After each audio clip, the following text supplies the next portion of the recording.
Let's take a look at critiquing cultural studies in communication. A research tradition known as cultural studies has had major impact on scholars in a wide variety of fields. Frankfurt School scholars used the term culture industry to describe the emergence and negative effects of popular culture in society, but scholars associated with cultural studies.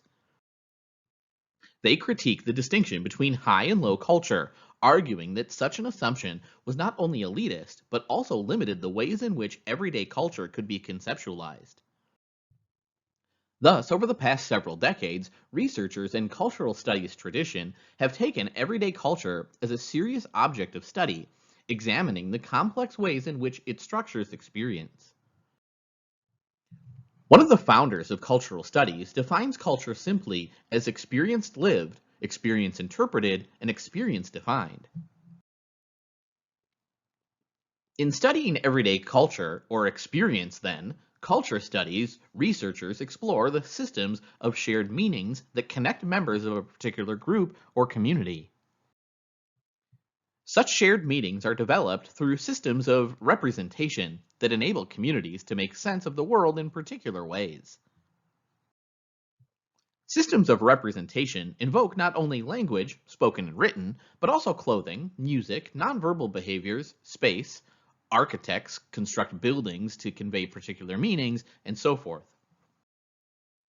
Culture is examined at both an ongoing, routine, everyday practice and as a consisting of various systems of representation that enable people to collectively make meaning.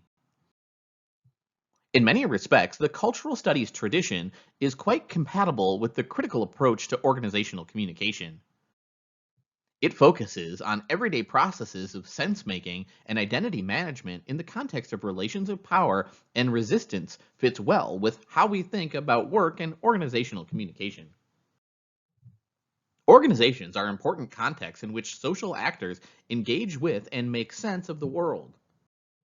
Ironically, however, the cultural studies tradition has tended to ignore work and organizations as important sites of experience lived, experience interpreted, and experience defined. We have great affinity with this work and want to bring much of its insights to the study of work and communication.